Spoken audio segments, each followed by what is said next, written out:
Hola, muy buenas tardes. ¿Cómo están? ¿Bien? Les doy la más cordial bienvenida. Les agradecemos por acompañarnos y también a los amigos que nos están viendo por streaming a través de nuestro sitio enel.cl y nuestra página de Facebook de Enel Chile. Saludamos también a quienes nos acompañan esta tarde, a los representantes municipales, a los representantes de la industria de la energía y autoridades. A todos ellos un fuerte y caluroso aplauso, por favor.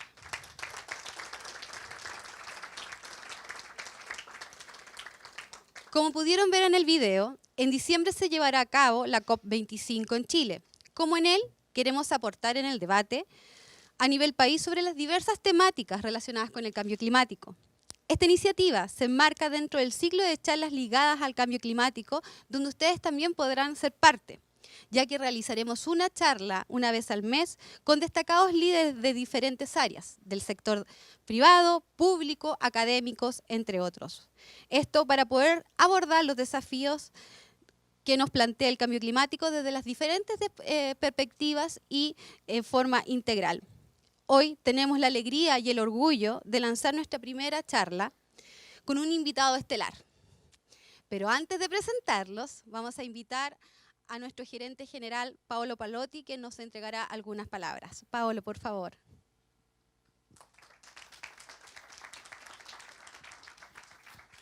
Gracias. Buenas tardes a todos. Empezamos hoy un ciclo de charlas que nos conduce al evento de la COP, que es un evento muy importante por el país, muy importante a nivel global.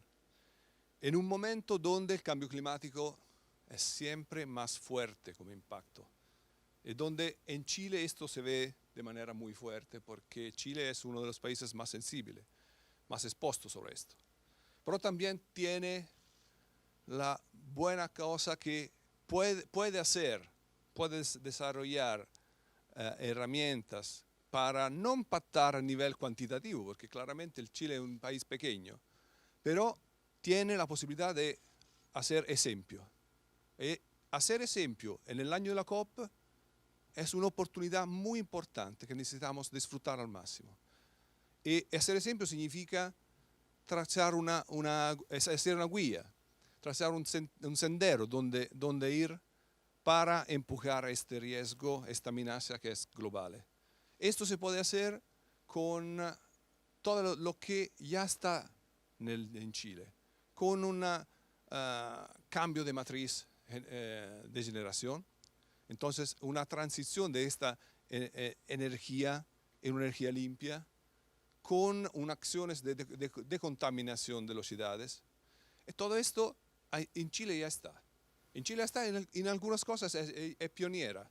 Por eso es aún más fuerte la importancia de la COP en Chile, porque se puede destacar cosas que no se hacen en otros países, aún más importantes, aún más grandes, con unos recursos financieros, recursos naturales más fuertes, donde por ahora no estamos así avanzados.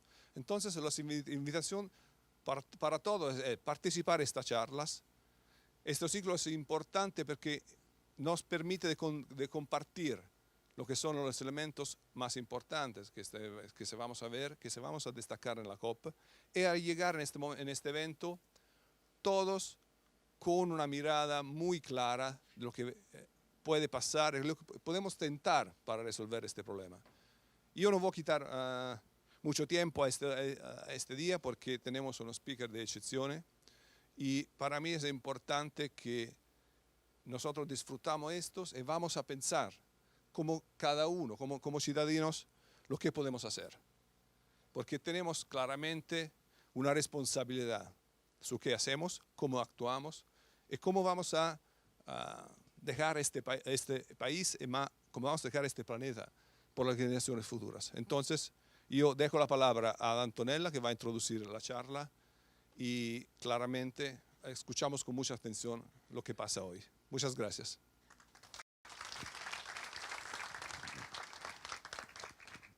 Hola a todos, bienvenidos y gracias Paolo. Más que todo, yo quería quería mostrarle a todos los asistentes cómo Enel se está organizando un poco, antes de presentar a Gonzalo obviamente, cómo Enel está construyendo su recorrido con un plan dedicado que inicia hoy y que terminará claramente con el evento de la COP. Entonces, ¿en qué estamos trabajando? Estamos trabajando construyendo iniciativas que serán iniciativas para interna y externa, en economía circular, en educación e en ciencia.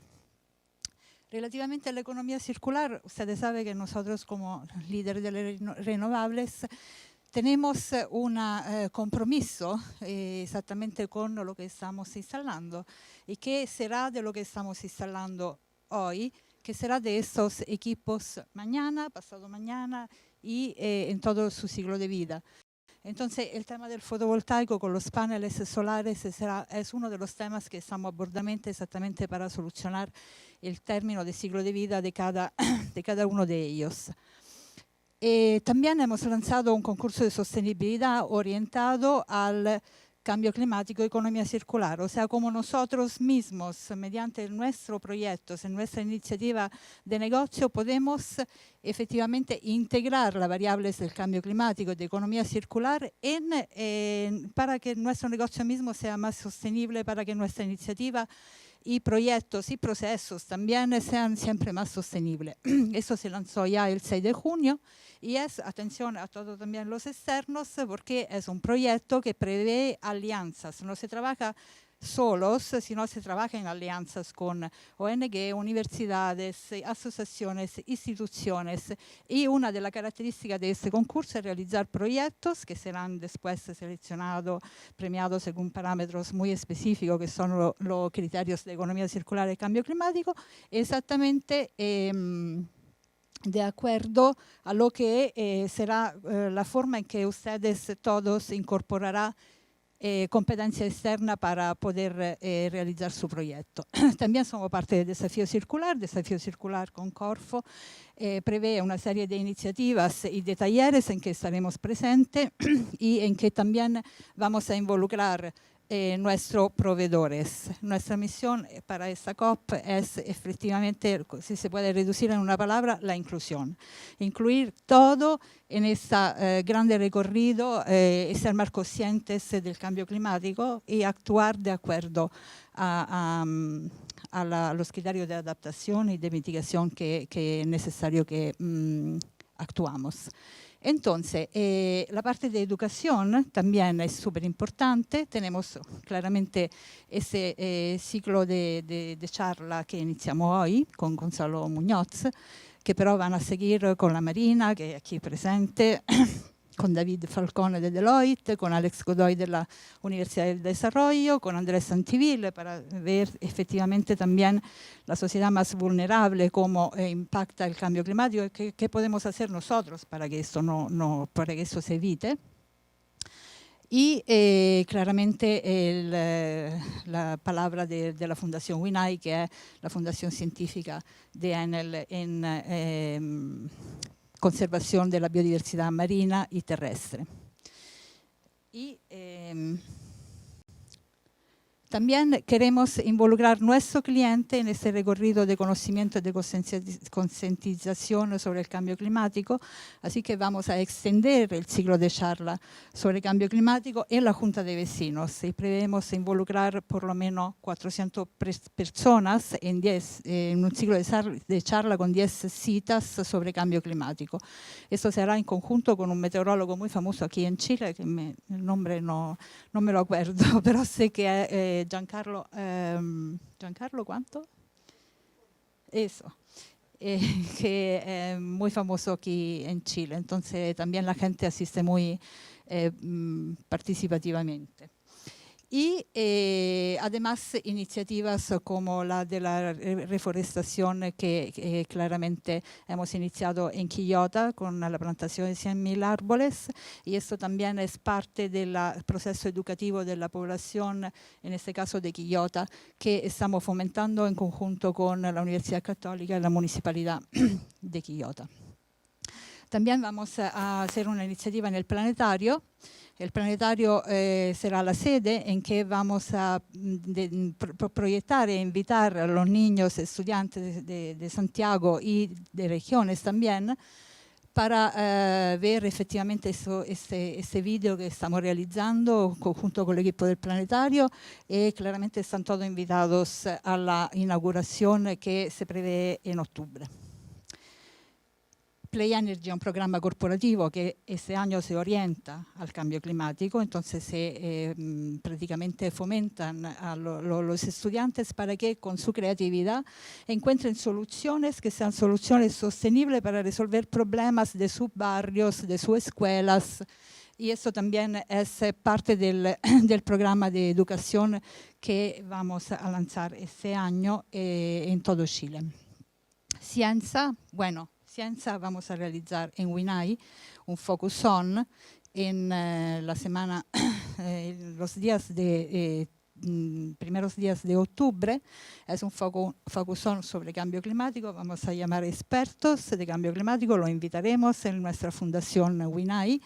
Y esto será un debate que será a disposición mediante las redes sociales a todos los ciudadanos de Chile. Huinay también se va a convertir en una escuela, así que en este año vamos a realizar diferentes iniciativas como talleres sobre cambio climático y biodiversidad para profesores de la región, con la aspiración de ampliarlo a todos muchos otros docentes del país. También vamos a realizar un taller de periodismo científico con la Universidad Católica de Valparaíso, todo siempre en colaboración claramente. Y eso va a realizarse para estudiantes de periodismo, pero también para periodistas. Y además, siempre con la Universidad Católica de Valparaíso, que es nuestro socio fundador de la Fundación Huinay, vamos a realizar actividades prácticas con equipos científicos para estudiar la variabilidad climática. También vamos a hacer como una escuela de verano en Huinay, así que invitaremos con el equipo de Huinay docentes y estudiantes en talleres dedicados al estudio de la conservación, al estudio de la biodiversidad marina y a su conservación. Entonces están todos súper invitados a todas las citas que vamos a realizar en este año. Y dejo el escenario a Gonzalo Muñoz, lo invito a subir al escenario. Un aplauso.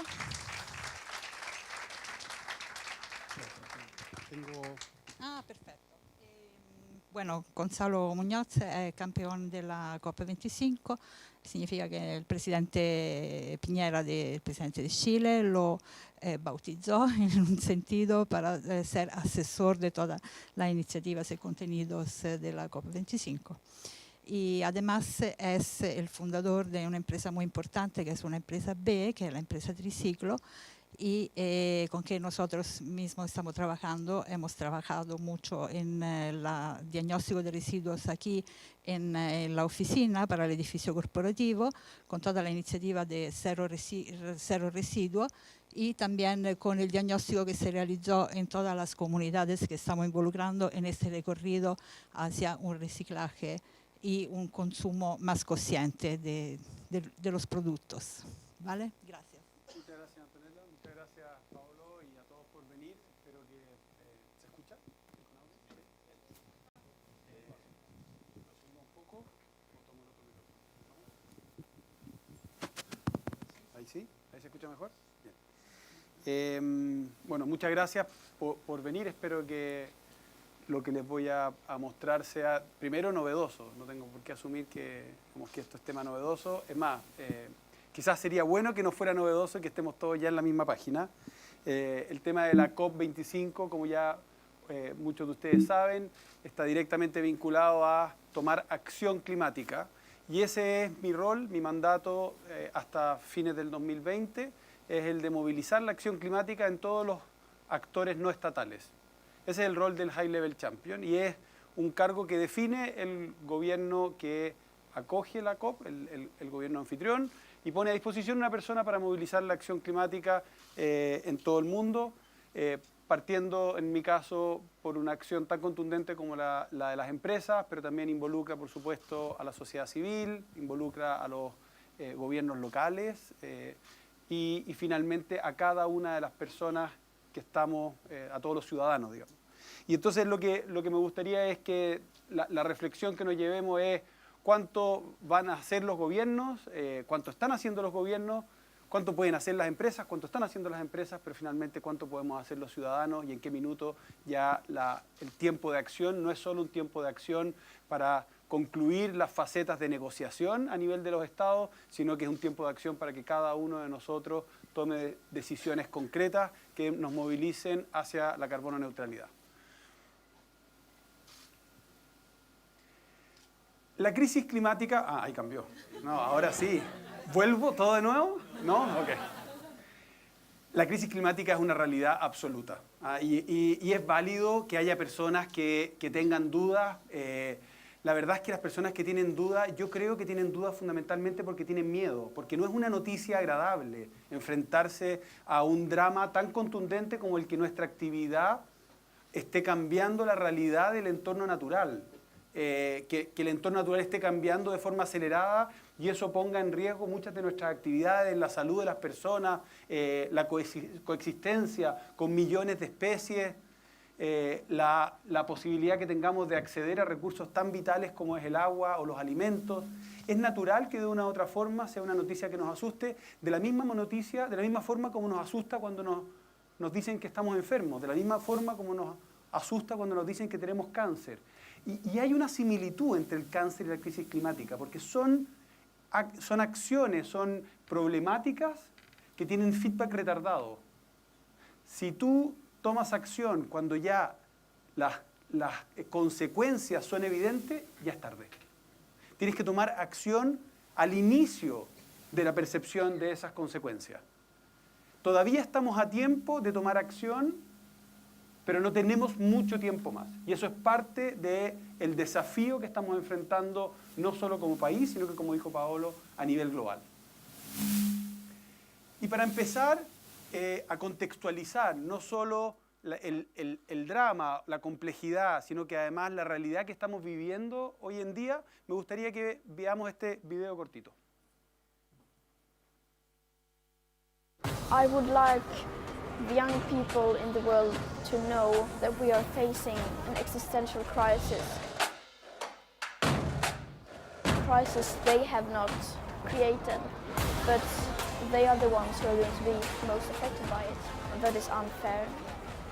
So we need to hold the older generations accountable for what they have done and keep doing to us. And then we need to get angry and transform that anger into action. My name is Greta Thunberg. I'm 16 years old and I'm a climate activist. Me parece que la imagen de Greta Thunberg... ¿Cuántos de ustedes conocen a Greta Thunberg? ¿O han oído hablar de ella? Bien. El otro día alguien me dijo, no, nadie conoce a Greta. No sé si esta es una muestra representativa, pero bien. Voy a ir haciendo esto consistentemente hasta descubrir quién estaba equivocado. A mí me parece que ella refleja al menos dos cosas que son interesantes. La primera es este acto de los niños pidiéndonos a los adultos que nos comportemos como seres responsables. Y responsables entendiendo lo que estamos viviendo, entendiendo que hoy en día las consecuencias de la crisis climática en su gran mayoría no la van a vivir quienes las causaron, y eso no solo tiene que ver con un tema generacional, sino que también tiene que ver con países más industrializados respecto de países más pobres, lugares donde las personas tienen más capacidad de adaptarse respecto de lugares donde las personas simplemente tienen que emigrar, especies que no tienen nada que ver con el drama que están viviendo, porque hubo una especie que fue exitosa y les dañó todo el ecosistema. En definitiva, hay una serie de aspectos de irresponsabilidad nuestra respecto de otras personas, respecto de otras regiones, respecto de otras especies. Y tenemos que hacernos responsables. Llegó el momento de hacerlo, y el grito que hace una niñita de 16 años, en ese momento 15 años, cuando se para frente a el Congreso de Estocolmo, en Estocolmo, frente al Congreso, a decir, estoy en huelga. Yo me imagino la cantidad de burlas que tiene que haber resistido. Imagino la cantidad de personas que le deben haber dicho que estáis perdiendo el tiempo. Ese tema es irrelevante, o qué va a lograr una niñita pequeña. Hoy en día estamos frente a una persona que está no solo convocada al Premio Nobel de la Paz, sino que además está logrando que literalmente millones de niños y adultos del mundo salgan a las calles a protestar, a manifestarse por la crisis climática, a exigir responsabilidad y de una otra forma también a empezar a llamar a una rebelión, a una rebeldía respecto de qué es lo que hemos hecho quienes hemos estado en situación de poder, qué es lo que han hecho las élites del mundo con esta capacidad que hemos tenido de alterar nuestro entorno. Cuán irresponsable es este acto de dañar a la naturaleza, que de la misma manera como un niño no es capaz de defenderse cuando es atacado. Hay una serie de analogías en la presencia de Greta que nos debe llamar a la reflexión individual, pero también a poner la alarma contundentemente a nivel de todos los ámbitos de poder y también a nivel del individuo. Lo que Greta y muchas otras personas en el mundo están diciendo algo tan simple como ¿qué tal si empezamos a creer en el termómetro? Y cuando haya personas que te digan, bueno, es que yo no sé si estoy claro, si el cambio climático, bueno, cuando te toma la temperatura, si tiene fiebre, ¿le crees o no le crees? Digamos. En este caso estamos hablando de un instrumento tan concreto como el termómetro que es capaz de medir cómo la temperatura del globo ha aumentado, y esa curva es una curva que está directamente correlacionada con la emisión de gases de efecto invernadero, entonces nuestra capacidad de identificar cuántos gases de efecto invernadero hemos generado. Y después hay otra curva que es muy interesante porque está directamente correlacionada, que es el aumento de la población. O sea, si nosotros tiramos esas tres curvas, vamos a ver que hay una correlación directa entre la actividad de las personas y cómo ha ido cambiando el clima. Y ese clima, al cambiar, lo que genera es anomalías climáticas. Concentraciones de lluvias en menor tiempo, mayor dispersión de esas lluvias en otros lugares, episodios de mayor calor, episodios de más frío, y todo eso va alterando los ciclos naturales que necesitan un equilibrio muy, muy concreto, y cada décima de un desequilibrio natural afecta de forma brutal a la estabilidad de las especies, a la estabilidad de los ecosistemas.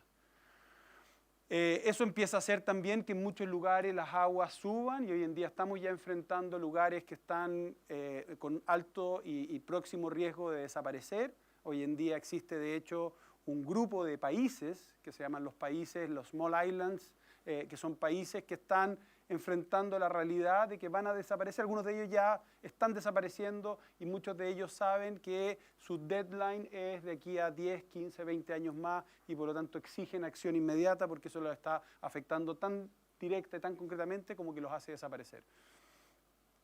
En Chile hemos vivido episodios muy concretos respecto de incendios forestales, que hayan desaparecido 570.000 hectáreas de bosques el año 2017, refleja dos dramas, digamos. Refleja el drama de el que las temperaturas en ese entorno, quizás refleja también otros dramas que tienen que ver con cómo se generaron los bosques, pero no voy a entrar en esa materia.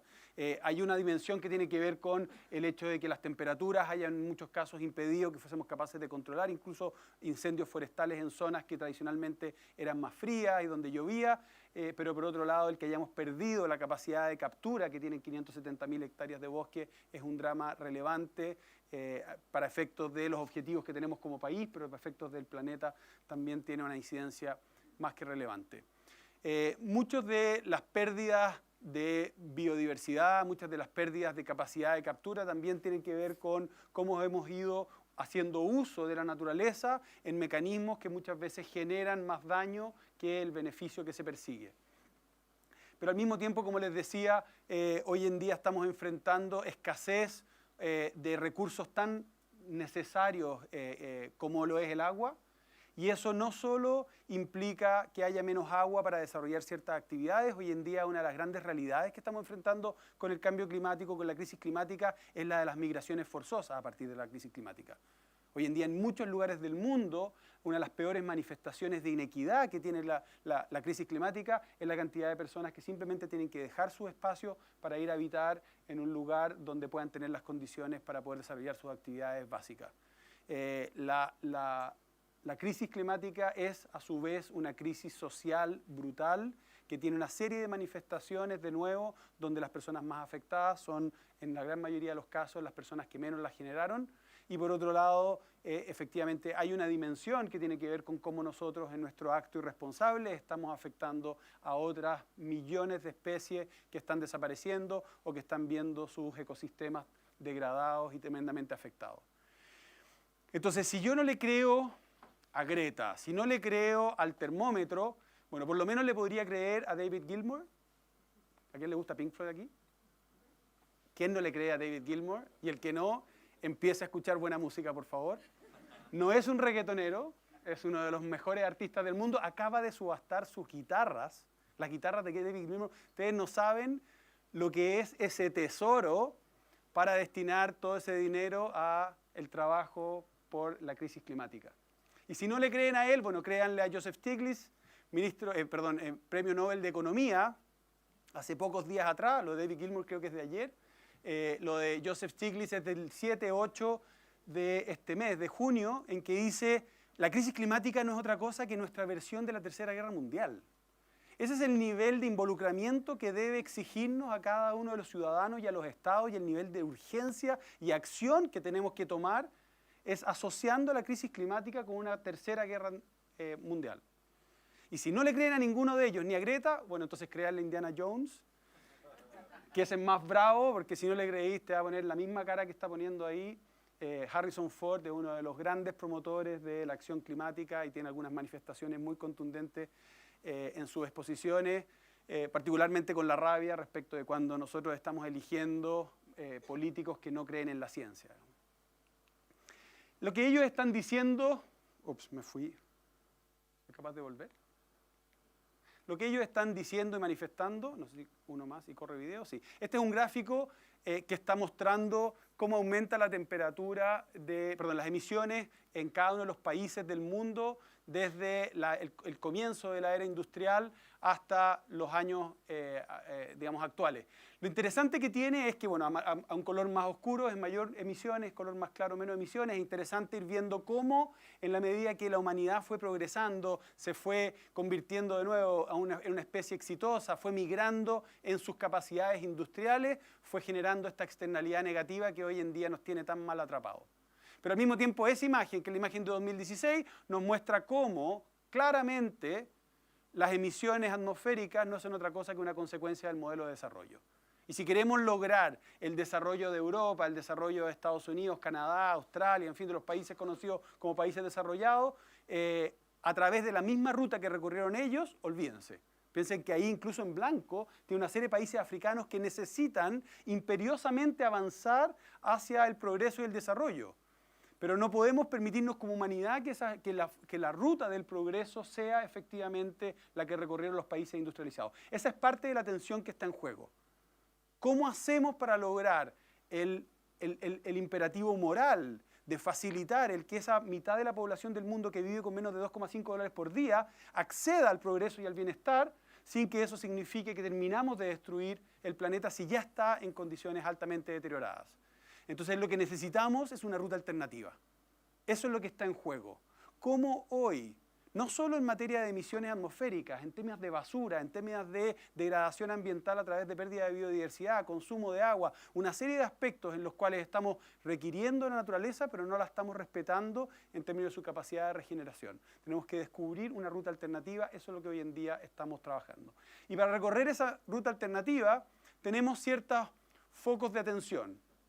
El primero es el de la ciencia. Y la ciencia lo que nos está diciendo hoy es que tenemos que conseguir que la temperatura del planeta en promedio no suba más de 1,5 grados respecto de cómo estaba antes de la era industrial. Y ese es un tema que es interesantísimo entender cómo se posicionó en este último año. Es un informe del Panel Intergubernamental de Expertos de las Naciones Unidas, lanzado en octubre del año pasado, que generó este incremento de la ambición respecto de aspirar a los 1,5 grados como máximo, y que para mi sorpresa generó muchísimo y sigue generando muchísima tensión a nivel de los grupos negociadores a partir de las conversaciones que tienen las partes. No es algo simple, pero hoy en día empieza a parecer como obvio.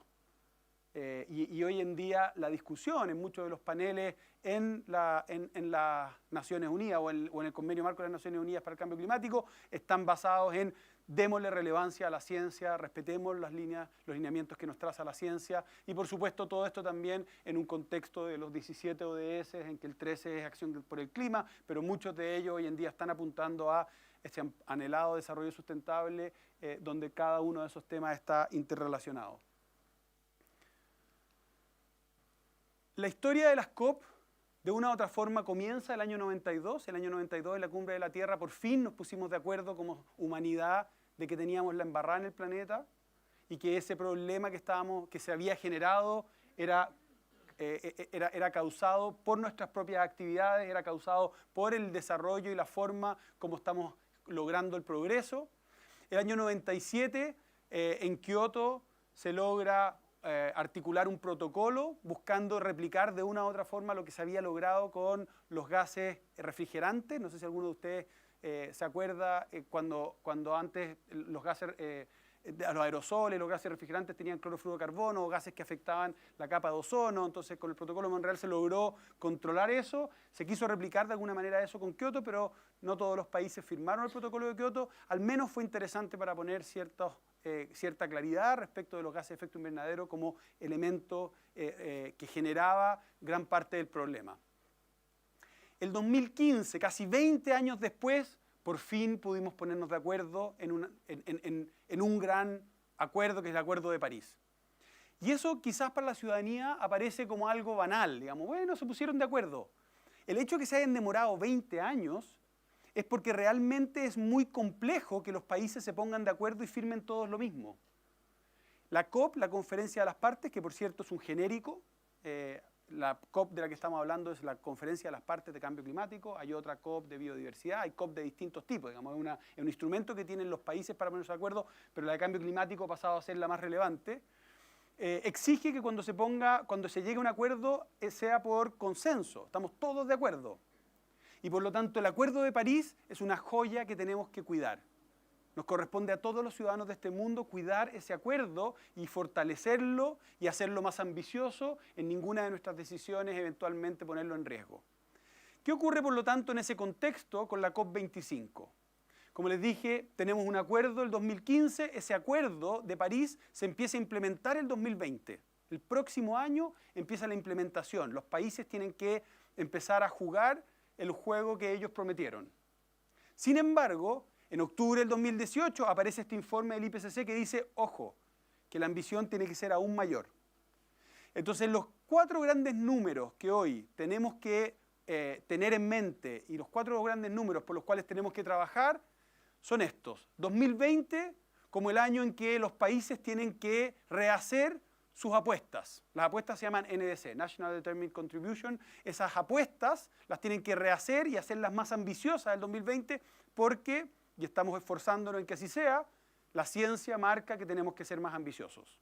Si simplemente nos sometemos a lo que firmamos en París, no llegamos a salvar los ecosistemas, no llegamos a resolver la crisis climática. Por tanto, el 2020, año de implementación y año de aumentar la ambición a través de reactivar o actualizar los NDC. 2030, el año en que los países tienen que conseguir reducir un 45% sus emisiones. Tenemos una década para reducir nuestras emisiones de forma radical y concreta. Eso es parte de lo que nos marca la ciencia. 2050, la fecha donde todos nos tenemos que comprometer a ser carbono neutrales. Esos 3 grandes números nos van a permitir llegar al 4º número, que son los 1,5 grados. Esos son los 4 números de, digamos, pedagogía climática que todos tenemos que tener en la mente.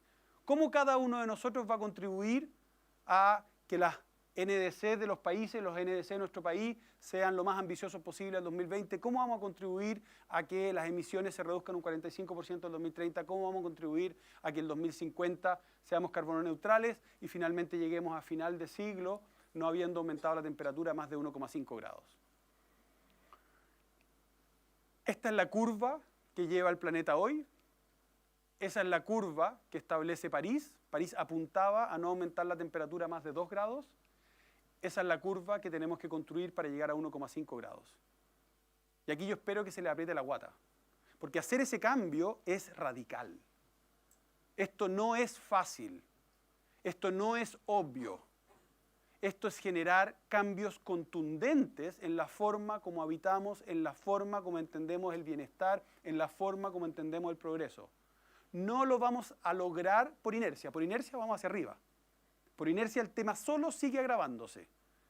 Y por lo tanto, lo que estamos viviendo en este minuto es un momento crucial en la vida, donde, como dijo, si no me equivoco, Obama en su momento, y después lo ha replicado muy bien el presidente Piñera, esta es la primera generación que está sintiendo los efectos del cambio climático y es la última generación que va a tener la capacidad de hacer algo al respecto.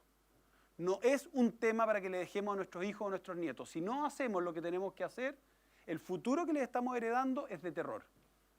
Y lamento dejarlos así de preocupados, pero esa es la única forma de que tomemos acción. El que Joseph Stiglitz, Premio Nobel de Economía, diga que estamos enfrentando el equivalente a una tercera guerra mundial, es porque es efectivamente el desafío más grande que tenemos que enfrentar. El gap entre hacia dónde vamos y hacia dónde tenemos que llegar es gigante. Y eso implica que tenemos que ser considerablemente más ambiciosos y tenemos que implementar acción climática de manera contundente a todo nivel. Chile es un país pequeño, lo dijo muy bien Paolo, es un país que representa un 0,25% de las emisiones absolutas.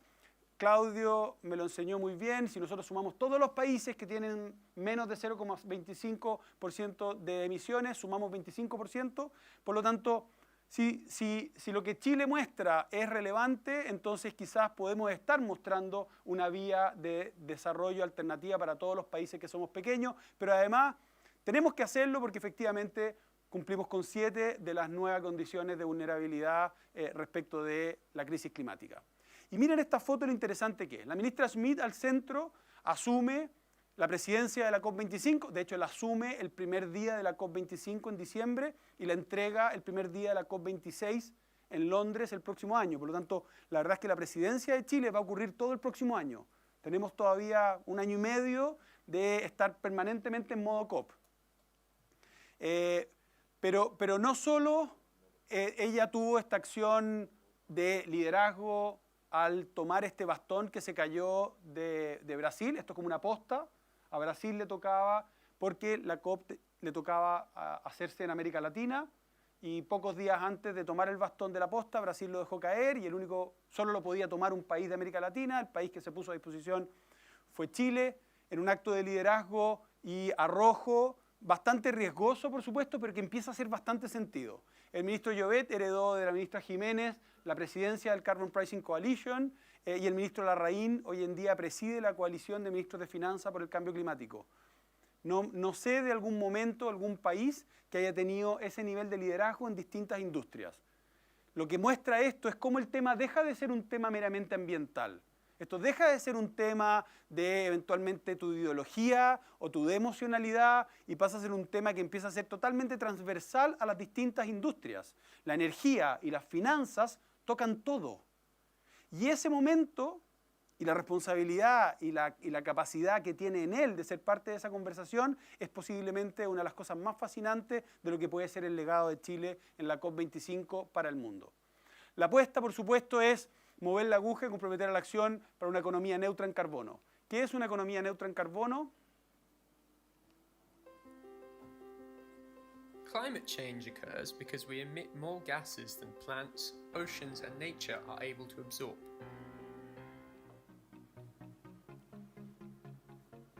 Countries must aspire for carbon neutrality. This means they should emit less or the same amount of gases that our forests are able to capture. Every nation is moving forward in this race. However, only a few countries have committed to carbon neutrality by law by 2050. England, France, the Netherlands, New Zealand, and now Chile. Chile could become one of the first countries to enforce carbon neutrality by law by 2050, and the first developing country with this legal commitment. Pre-COP hosts Costa Rica have also publicly committed to carbon neutrality by 2050. With this, the COP and pre-COP hosts are joining forces in making a call of action towards raising the climate ambition with a concrete action that establishes the transition to sustainable development. This proves that countries with fewer emissions can also lead the way and become an example for raising the climate ambition. El hablar de manera contundente de carbono neutralidad y ponerlo en la ley es un tema también del cual tenemos que estar tremendamente orgullosos. Es parte de lo que Chile está poniendo en la mesa como una oferta de nuevo, de una ruta viable, más allá de que efectivamente está siguiendo los pasos de países como el Reino Unido o como Francia, en fin, que evidentemente llevan más tiempo quizás en la avanzada de la acción climática. Las prioridades de Chile para esta COP, más allá de lo que tiene que ver con avanzar contundentemente en el cierre de las negociaciones, en el cierre del artículo 6, en dar las condiciones favorables para concluir los procesos de negociación, es abrir también la conversación a temas que son relevantes y que tocan muy fuertemente la acción climática, los bosques y la biodiversidad, cuál es la importancia y cómo podemos darle mucho más sentido, mucho más profundidad y mucho más carácter científico a la conversación respecto del rol que cumplen los bosques y el rol que cumple la biodiversidad. El próximo año va a haber una COP de biodiversidad en China que va a tener tremenda relevancia también, entonces generar un puente entre la COP25 del clima con la COP de biodiversidad en China es algo tremendamente valioso. Los océanos y la Antártida, se está llamando esta COP la COP Azul. En septiembre de este año, el 25 de septiembre, el IPCC, el Panel Intergubernamental de Expertos de las Naciones Unidas, va a lanzar un informe muy relevante respecto de los océanos.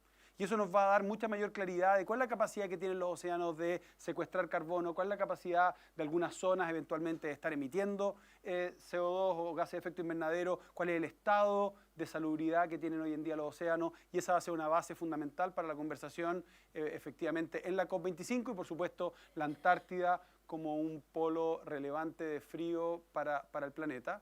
La economía circular como un modelo que también ayuda a avanzar hacia el desarrollo sustentable y genera esta alternativa de desarrollo donde no hay degradación, no hay externalidades, los materiales se mantienen en el máximo valor durante todo el tiempo posible. Y la electromovilidad, en que ustedes tienen un rol fundamental y han sido líderes en promover la electromovilidad. Yo dejé mi auto cargando allá afuera en el cargador, así que muchas gracias por la electricidad gratis.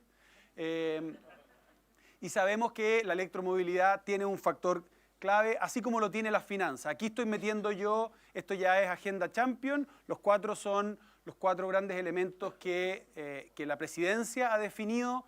Yo estoy intentando impulsar otras dos agendas, una es de las finanzas, como les decía, las finanzas tienen la capacidad de movilizar a los distintos sectores, incluso a los gobiernos de una manera brillante. El gobierno de Chile acaba de lanzar 2 bonos soberanos con unas tasas de interés bajísimas, históricamente bajas, y al mismo tiempo siendo el primer país de América en lanzar un bono soberano verde, pero al mismo tiempo los criterios de inversión responsable, los criterios ESG de Environment, Social and Governance están entrando en el sector de la finanza de manera contundente, de forma que eso tiene la capacidad de catalizar y de alguna forma ser un lubricante que ayude a que la acción climática fluya de forma considerablemente más rápida. Y por último tenemos un tema que es la cadena de alimentos. Chile, potencia alimentaria, debe ser una potencia alimentaria que contribuya a la acción climática, contribuya a disminuir los efectos de la crisis climática, pero al mismo tiempo puede potencialmente reconvertirse y mostrar una serie de aspectos de tecnología, de incluso variedades, tecnología, etcétera, que nos va a ayudar a entender el valor de la integración de la cadena de alimentos, el valor del ciudadano en su interacción con los alimentos, la capacidad que tenemos de reducir los residuos que se generan, 1/3 de los alimentos en la cadena de valor a nivel global se desechan, en fin, hay un montón de aspectos en la cadena de valor de los alimentos que yo espero podamos levantar en Chile como un ejemplo para el mundo.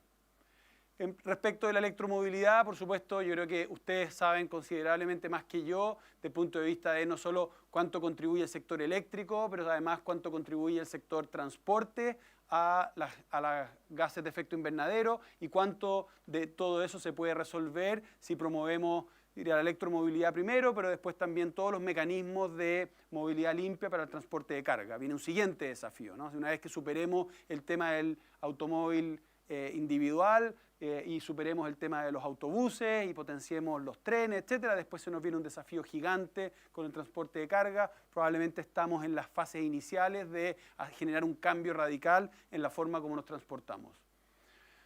Como les decía, los grandes objetivos, y aquí de nuevo es Agenda Champion, tienen que ver con la carbono neutralidad primero.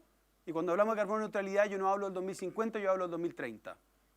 Porque para que la humanidad llegue al 2050, necesariamente tiene que haber muchos que se comprometieron mucho antes. Si todos nos comprometemos al 2050, yo calculo que llegaremos a la carbono neutralidad al 2140. O alguien cumple los presupuestos así al dedillo, ¿no? Yo no. Y lo que necesitamos, por lo tanto, es esos pioneros. Necesitamos esas personas, empresas, regiones, países que sean capaces de hacer acciones que muevan la aguja de manera contundente. Esa es parte de la invitación a Chile. Chile no puede ser una etapa más en una ruta plana. Chile tiene que mostrar un espacio para que vengamos a mostrar cuánto de ese sueño es un sueño posible, real, concreto y que se está ejecutando. Y cuando digo real y concreto, basado en la ciencia y registrable y factible de traquear en el tiempo. No sirve tampoco que nos quedemos simplemente en las buenas declaraciones y no sirve que nos manifestemos exclusivamente por las emocionalidades. Tenemos que ser muy concretos en qué es lo que vamos a mostrar.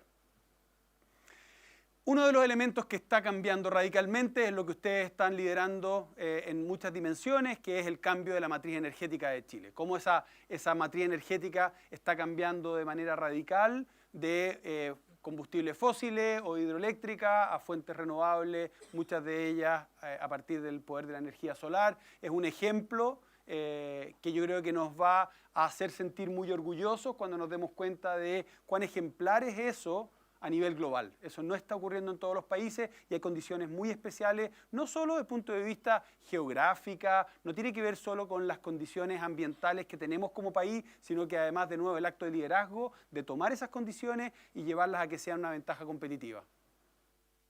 Por supuesto, la erradicación de las centrales de carbón fue una excelente noticia y como ciudadanos tenemos que estar agradecidos de que las empresas, el gobierno y la generadora, muchas gracias Claudio, se hayan puesto de acuerdo y hayan logrado, bueno, algo habrá hecho tú, o no, si no hiciste nada, hayan logrado ese acuerdo. Ahora, a mí como ciudadano, a mí como champion, me parece que pusieron una base. Y genial. Ahora, ¿qué podemos hacer para anticipar eso? ¿Cuánto podemos hacer cada uno de nosotros? ¿Cuánto puede hacer Enel? ¿Cuánto pueden hacer los gobiernos? ¿Cuánto pueden hacer las demás industrias? ¿Cuánto podemos hacer los ciudadanos para que el cierre de las centrales de carbón ocurra mucho antes que el 2040? Para mí es simplemente un piso, es una apuesta. Y frente a esa apuesta, ahora toca la capacidad que tengamos los demás actores de duplicar esa apuesta y mostrarle al mundo que somos capaces de incluso ser más ambiciosos. El 24% del territorio de Chile está protegido. Eso es, de nuevo, un tesoro que tenemos como chilenos y que tenemos que preservar. Chile tiene 14,6 millones de hectáreas de bosque nativo. También es un tesoro que tenemos que cuidar y que tenemos que estar alineados con ello. ¿Cómo vamos a tratar, cuidar y amar nuestros bosques y nuestros parques nacionales? Todo lo que está pasando en torno a los parques nacionales en Chile y a los territorios marítimos protegidos es para que nos sintamos tremendamente orgullosos. De nuevo, es algo que le podemos mostrar al mundo como ejemplo.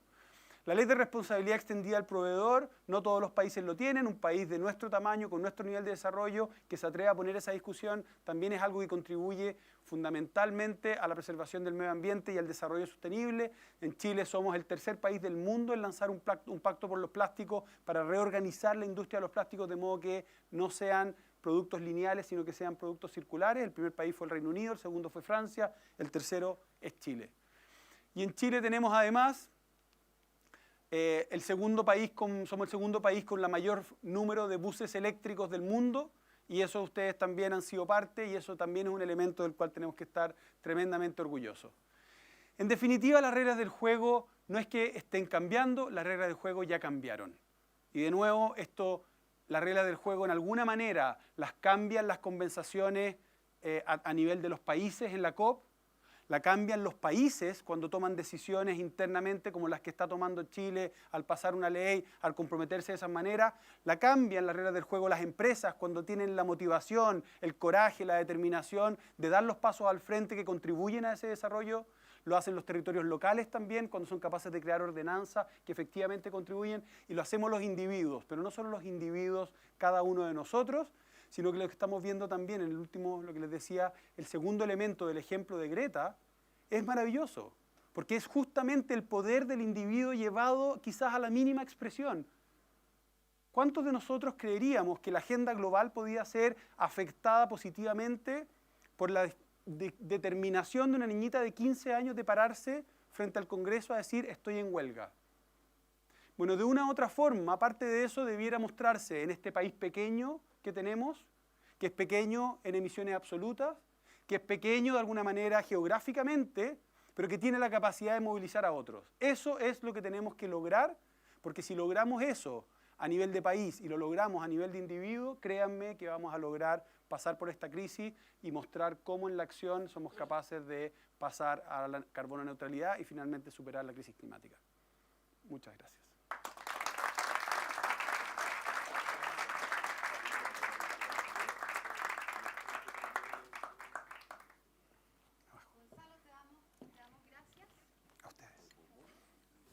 Te damos las gracias, agradecemos además porque sabemos que vienes viajando, así que hace más mérito tu presencia y compartir esta interesante charla. Me imagino que habrán preguntas para que ustedes puedan realizárselas. Gonzalo está... Encantado. Allá tenemos una pregunta.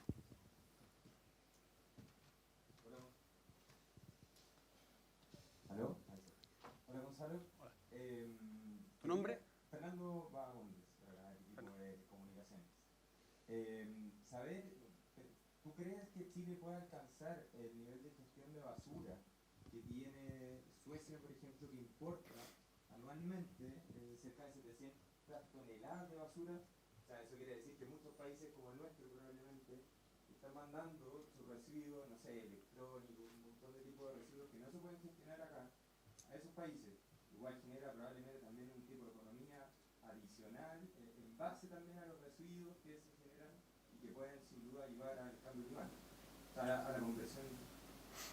Gracias, Fernando. A ver, son dos temas distintos lo que me presentaste. Chile, como país OCDE, tiene la obligación de avanzar y acaba de entregar las primeras metas de envases y embalajes, ya tiene las de neumáticos y así va a ir avanzando con cada uno de los sectores.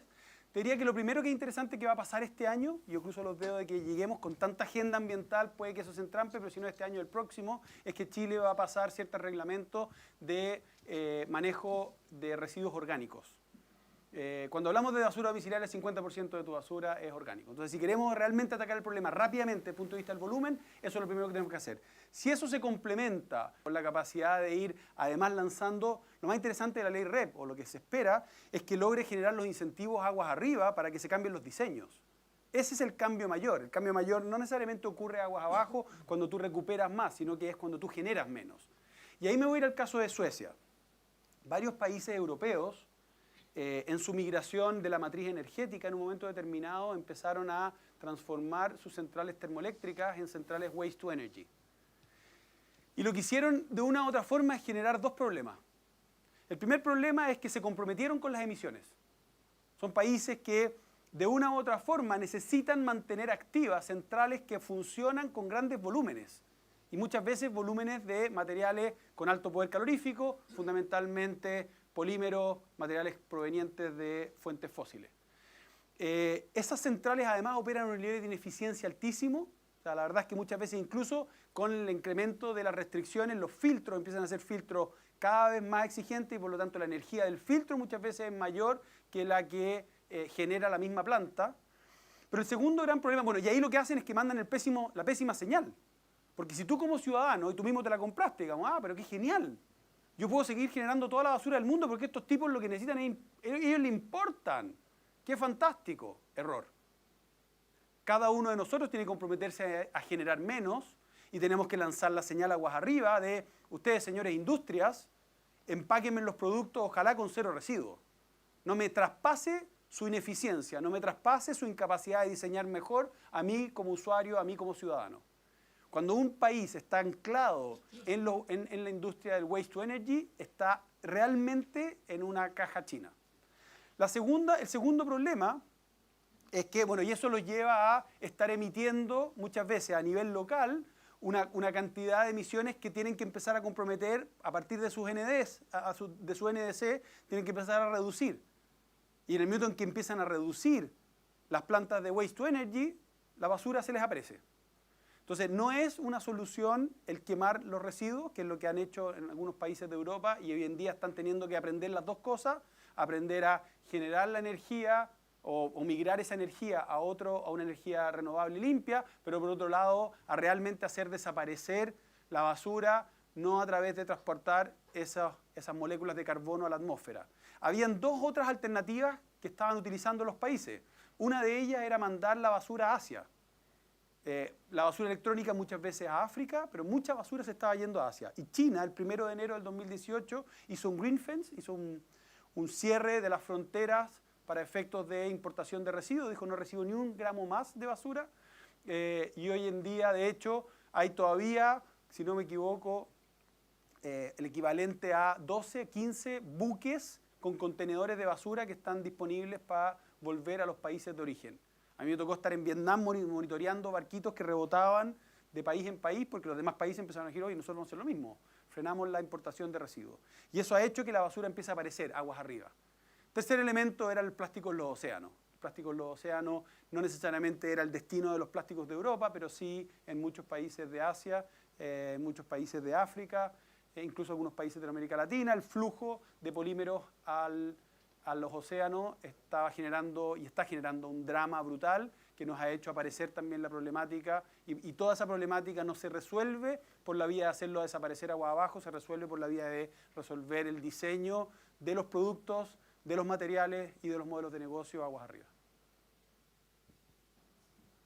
Gonzalo, aquí tenemos otra pregunta. Hola, buenas tardes. Soledad Centeno, de Innovación. Gonzalo, ¿cuál es tu percepción de la recepción del tema del cambio climático, pero de una manera seria? Suena raro lo que estoy diciendo, pero a mí de repente me da susto que esto se tranquilice, porque políticamente está de moda ahora hablar del cambio climático. Pero ¿cuál es tu percepción por el recorrido, no sé qué tanto has hecho, por tu experiencia, de que efectivamente la gente, de que nos podamos llegar a comprometer? Porque, por ejemplo, trabajando en innovación, nadie te va a decir que no le gusta la innovación, pero cuando tú te sientas a conversar seriamente con las personas y tiene que haber presupuesto, tiene que haber tiempo, ahí como que el entusiasmo se matiza un poco. En el tema de cambio climático, no puede ser un poco de moda también y que sea fantástico para todos, pero que después de que pase la COP, ya pasó y a lo mejor hay otro tema. Gracias. A ver, yo creo que la forma, hay también, leo dos cosas, digamos, una es, hay una parte de mí que dice, genial que se farandulice, y ojalá, no sé, pues Alexis Sánchez y Neymar y Madonna estén hablando de la importancia del cambio climático, digamos, lo que hace David Gilmour y Harrison Ford es poner su imagen, su capital social a disposición de un tema que es urgente y relevante.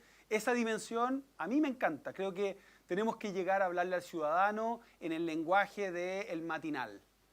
Si nos quedamos en la sofisticación de la ciencia y los tecnicismos, incluso de las negociaciones, la acción climática a nivel del ciudadano, el compromiso ciudadano difícilmente va a ocurrir. Entonces, esa dimensión de la farandulización a mí no me molesta en la medida en que logre que las personas cambien.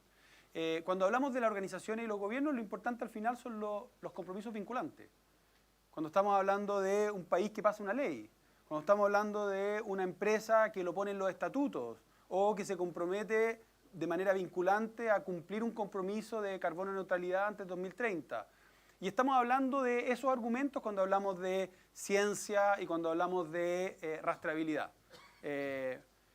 Puede que ocurra que así como pasamos por una época de que la sustentabilidad o el valor compartido, o la RCE o la innovación y quizás ahora la economía circular, en fin, son temas que se van poniendo de moda.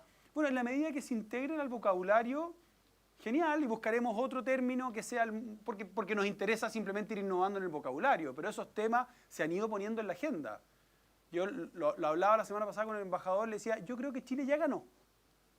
Chile ya ganó con cómo estamos todos conversando de COP, del cambio climático, de las emisiones, las empresas queriendo estar ahí. Yo creo que ya ganamos, ya dimos paso y la contundencia de los hechos concretos, la ley, el compromiso de la cierre de las carboneras, los buses eléctricos, en fin, distintos temas que han salido a la agenda pública durante este año han hecho que Chile esté mejor que como estaba cuando la COP se iba a hacer en Brasil. Yo viví 3 años en Brasil, hasta hace poco, y tengo, Triciclos tiene base en Brasil, y creí que nunca lo iba a decir, pero hoy día le estoy agradeciendo a Bolsonaro. Pero sí es verdad, digamos, y creo que de alguna manera eso, quizás eventualmente hasta el mundo lo va a agradecer, porque el ejemplo del país pequeño que es capaz de hacer algo que parecía imposible, va a estar disponible para toda la humanidad. Hola, Carlos Leighton. Hola, Carlos. De Enel. La pregunta es, ¿crees tú que los autos eléctricos en algún momento de la historia sean de menor precio que los autos combustibles? Porque en este momento el auto eléctrico supera al auto a combustión por lo menos 3 veces. Yo con 5 millones me compro un auto chino nuevo, 0 kilómetros, pero con 5 millones no me compro un auto eléctrico de las mismas condiciones. Tengo que tener por lo menos 15 millones para comprarme. Entonces, ¿crees tú que va a haber un compromiso de parte de la empresa o de parte de los gobiernos o de parte de no sé quién para que nosotros los usuarios, que también tenemos algo que hacer? Estoy diciendo, la basura, lo que sea, nosotros, en este momento yo creo que aquí todos tenemos, o sobre el 90% tenemos autocombustión. Entonces estamos emitiendo gases a la atmósfera. Entonces, ¿crees tú que en algún momento de la historia podemos tener esa ventaja de un auto eléctrico que sea más barato o asequible un poquito más? Yo creo que sí, Carlos. De hecho, a ver, yo soy manejo un auto eléctrico hace 2 años. Y tomé la decisión de comprar un auto eléctrico porque creo que algunos, de nuevo, tienen que ser los pioneros que muevan la cuestión, pues, y algunos tienen que estar dispuestos a correr el riesgo de comprar el auto muchas veces más caro, pero no solo que el auto vaya a bajar de precio, en la medida que evidentemente las tecnologías van escalando, es una tecnología que además va acelerándose muy rápido, o sea, estamos viendo cómo los cambios tecnológicos, las mejoras tecnológicas a nivel de los vehículos eléctricos está creciendo no sé, mes a mes, digamos, mientras que el motor de combustión, digamos, las tasas de mejora quizás son de cada 1 o 2 años. Entonces va a llegar un minuto, y ese minuto ya se está acercando desde el punto de vista de que el precio del auto sea más bajo porque se fabrica en una escala que permite que evidentemente el auto sea competitivo. Pero yo te diría que los elementos que hoy más traban es la autonomía de las baterías, la velocidad de carga y el acceso a mayores puntos de carga. Yo como usuario, mi gran problema es que yo tengo un auto que lo uso en la ciudad. Si quiero ir a Rancagua, ya me empiezo a poner nervioso. ¿Y para qué decir si quiero ir a una reunión a Rancagua y volver al tiro? No tengo ninguna posibilidad. O sea, tendría que ir por la noche, dejar el auto cargando, o tengo que destinarle más tiempo y estar mapeando dónde están los puntos de carga. Todo eso va a cambiar y cambia todo más o menos al mismo tiempo. Digamos, que tengamos más acceso a puntos de carga, los puntos de carga en las autopistas son mucho más importantes, creo yo, que en las ciudades para el particular, no para el taxista, no para el chofer de autobús. Las autonomías, ya están llegando a autonomías de 600, 800 kilómetros y por lo tanto eso va a cambiar la realidad de tuya como usuario, vas a tener mayor disponibilidad de comprar ese auto y los precios en el momento en que las compañías automotrices están migrando radicalmente a esto. Volvo este año deja de fabricar autos exclusivamente de combustión y pasa a partir del próximo año el 100% de los autos Volvo van a ser o híbridos o eléctricos. Y eso está pasando con muchas carrocerías que están cambiando radicalmente a auto eléctrico. Eso va a cambiar esa realidad de forma radical en los próximos, yo diría, 2, 3 años. Gonzalo, Carlos Finat, de Acera. Se me produce una cierta contraste, digamos, entre el entusiasmo que se ve respecto a las cosas que se están haciendo y respecto a lo que se está logrando. El IPCC recomienda, ¿verdad?, una meta en el año 2030 que es bastante exigente, bajar 45% las emisiones comparado con el año 2010 y llegar a 0 emisiones netas en el año 2050. Entonces, la pregunta, no tengo la menor duda, estamos haciendo muchas cosas, pero ¿estamos haciendo lo necesario? Yo creo que no. Y lo que yo espero es que si llevamos 6 meses en modo COP y hemos logrado todo eso, entonces sí creo que nosotros como país vamos a poder lograr muchas cosas. Ahora, si me dice, bueno, ¿y qué está haciendo el continente africano? ¿O qué pasa en Brasil? ¿O qué pasa en otros lugares de la región? Bueno, mucho de eso lo vamos a ver durante estos meses. La semana pasada estuvimos en Bonn en los Subsidiary Bodies, esta semana han seguido las conversaciones y eso te da un poco la sensación de qué es lo que está pasando a nivel de las demás naciones. Este año el tema del clima ha pasado a ser un tema tan relevante que el secretario general de las Naciones Unidas llamó una cumbre por el clima. El 23 de septiembre todas las naciones del mundo están citadas a comprometerse con una mayor ambición climática. Estamos viviendo un momento especial entre, te diría, todo lo que va a pasar entre la cumbre del clima de las Naciones Unidas el 23 de septiembre y la COP26 en Londres. Va a haber una presión creciente gigante. ¿Cuál va a ser nuestra capacidad de reacción? Bueno, compromisos individuales, la mía absoluta. La tuya no tengo ninguna duda que absoluta. Bueno, vamos por lo siguiente. Hay una teoría, no sé si la han escuchado. Si es que tú todos los meses te comprometes a convencer a una persona. Todos los meses yo comprometo a una persona, supongamos, sobre este tema. ¿Ya? Y esa sería mi causa. Entonces yo comprometo a Carlos este mes y el próximo mes nosotros 2 comprometemos a otro.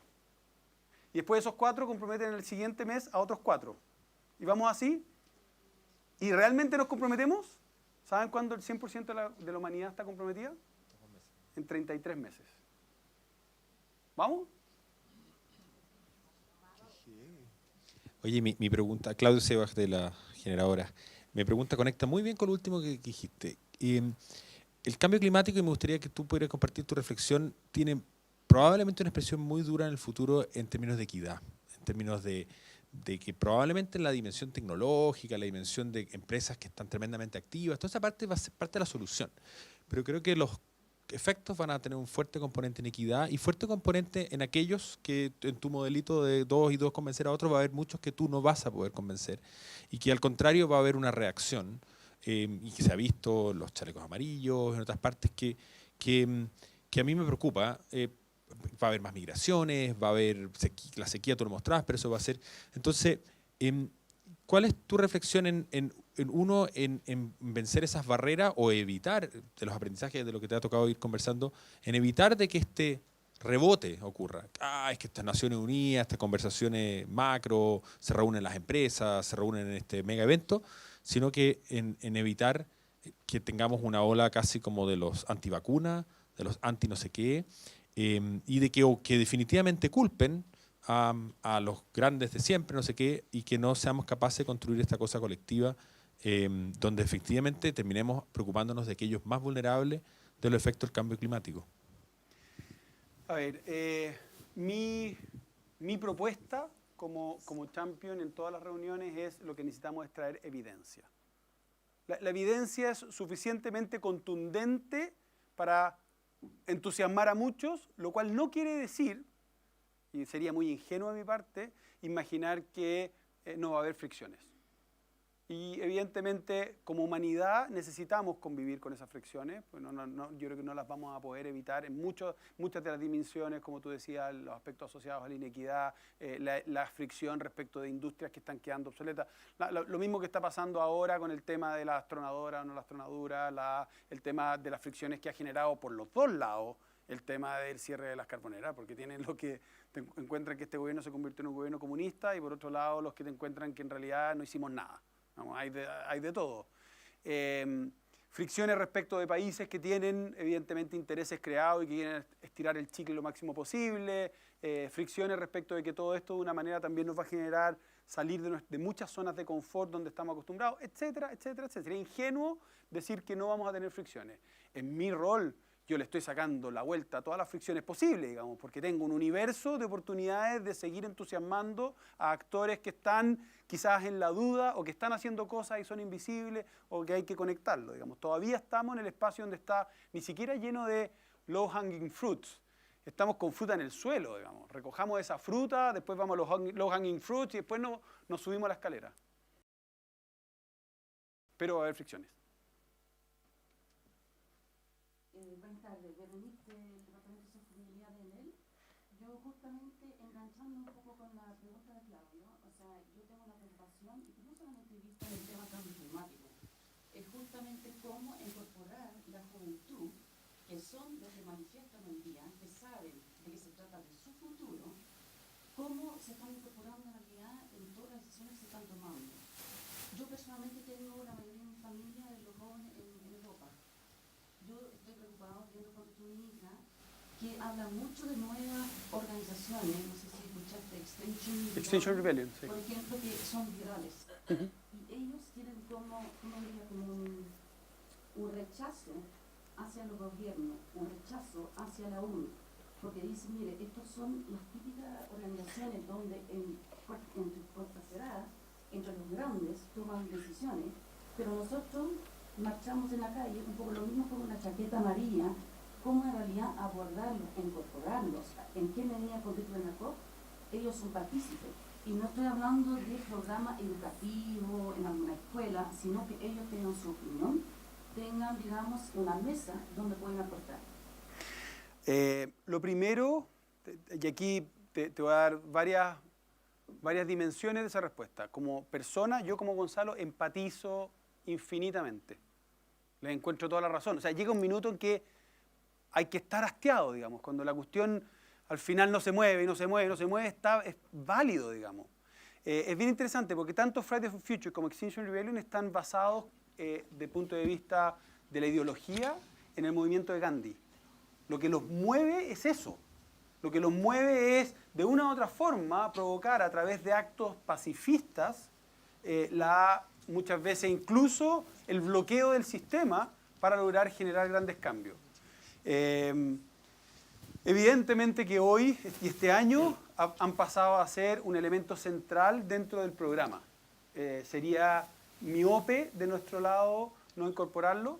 Existe una forma, un mecanismo más formal de incorporarlo, así como existe la COP25, los 2 días antes, 30 de noviembre y 1 de diciembre, se va a hacer la COI 15, o sea, la versión 15 de la Conference of Youth. Va a ocurrir en Valparaíso y por primera vez estamos articulando acciones conjuntas que en años anteriores no se habían hecho, entre otras cosas ocurriendo de forma global, pero también porque probablemente en Chile eso ocurre también de forma más natural. La semana pasada estuvimos con los organizadores de la COI. El logo de la COI lo hizo mi hija mayor. Disclaimer. El tema está totalmente incorporado en la agenda, pero eso no es suficiente, porque esa es una forma de incorporarlos de manera muy formal. Y no necesariamente eso obedece también a las expectativas, a los criterios, a las formas que ellos querrían. Y por lo tanto estamos mirando, ayer tuvimos 2 reuniones hablando de este tema. Yo espero que de aquí a 2 semanas más ya tengamos un plan más bien estructurado, entendiendo que eso va a ocurrir. O sea, los jóvenes se van a ir manifestando no solo en Chile, digamos, olvídate, en la Asamblea General de las Naciones Unidas ya convocaron a una huelga de 3 días. O sea, eso va a ocurrir.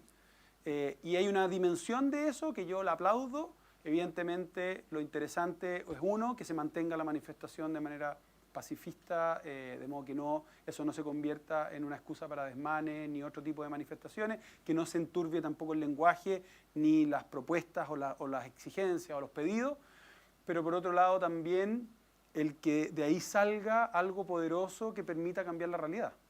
O sea, yo creo que nos cabe ahora entender eso, validarlo y descubrir qué es lo que podemos hacer distinto para dar cuenta de algo que es absolutamente válido. Buenas tardes. Hola. Hola. César Inostroza del Instituto Nacional. Soy un representante del Instituto Nacional y vine acá más que nada por un tema de buscar nuevos proyectos para implementar en mi liceo. Partiendo de decir que en mi liceo es un liceo público y por eso yo y un montón de compañeros hemos tenido un montón de proyectos para lanzar, para, no sé, combatir la producción de desechos y esas cosas. Pero por un tema de bajo presupuesto nunca ha sido posible realizar ninguno de esos proyectos. Creo que el proyecto más grande que hemos hecho ha sido como poner cuatro contenedores de basura en todo el liceo, que contiene más de 4.000 alumnos. Entonces, está como buscando nuevos proyectos o propuestas que usted maneje como para que sean como low cost, por así decirlo, que se puedan implementar dentro de un liceo tan grande como ese y que pueda servir como una inspiración para liceos más pequeños o colegios particulares. ¿Tu nombre, perdón? César Inostroza. A ver, hay distintos. Lo primero que yo haría es buscar de qué manera los residuos orgánicos del instituto se podrían eventualmente trabajar in situ, incluso hacer mecanismos de biodigestión. Ahí yo creo que hay capacidad humana de sobra como poder desarrollar un proyecto lindo que ayude a reducir ese porcentaje de los residuos, integrar con alguna iniciativa de recicladores de base. Se pueden hacer algunas cosas en materia de residuos, pero hay otra dimensión también y que la tenemos contemplada, que es usar parte del espacio, el auditorio del instituto, para generar charlas durante las semanas de la COP. Entonces ahí hay que ver el tema de los horarios, si están todavía en días académicos, en fin, pero la ministra tiene ya conversada la posibilidad de hacer algunas cosas en el instituto con el rol que cumple, además desde el punto de vista del simbolismo del instituto y la maravilla de auditorium que tienen.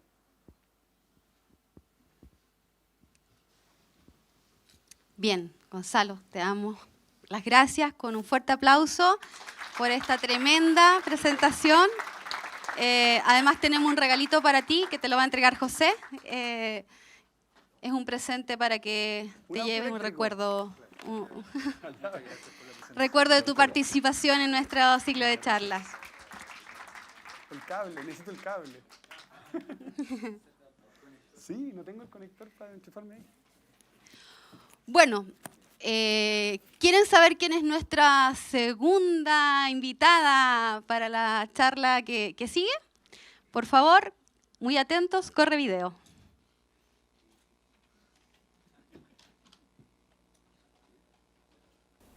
Hola, soy Marina Hermosilla, directora de Líderes Empresariales por la Acción Climática, una organización de la cual Enel es miembro desde hace ya varios años. Quiero invitarlos a la charla que les tengo preparada para el próximo 23 de julio, en la cual vamos a hablar de la importancia del involucramiento del sector privado en la acción climática. Nos vemos.